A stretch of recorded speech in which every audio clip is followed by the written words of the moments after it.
Failure is a necessary part of success of any kind. I'm not talking about necessarily wealth. I'm talking about any attempt to determine your destiny, to shape what you want your life to be.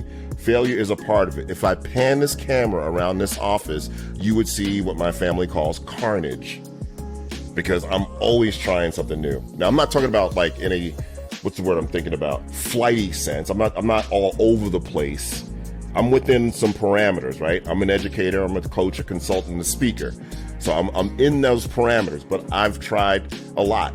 And a lot of it hasn't worked. But man, when you hit on a few things that do work, it is amazing. And what failure does for you, it makes you real, it thickens your skin just a little bit more. Because I'm telling you, I call it the 3% rule. Every person you see on the street has a great idea for a business they should start, something they want to learn, something they want to do. 97 of them aren't gonna move on it, will not move on it. 3% of them will.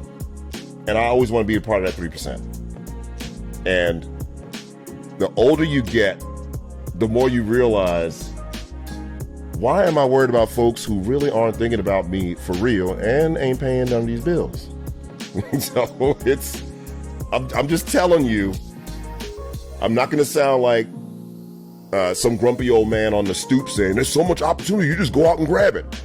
The mindset around reaching outside your comfort zone has not changed. There's still fear. There's still fear around it. I'm telling you, more people, the regrets on people's deathbeds are more around what they didn't try than anything else. So give it a shot. You got to give it a shot.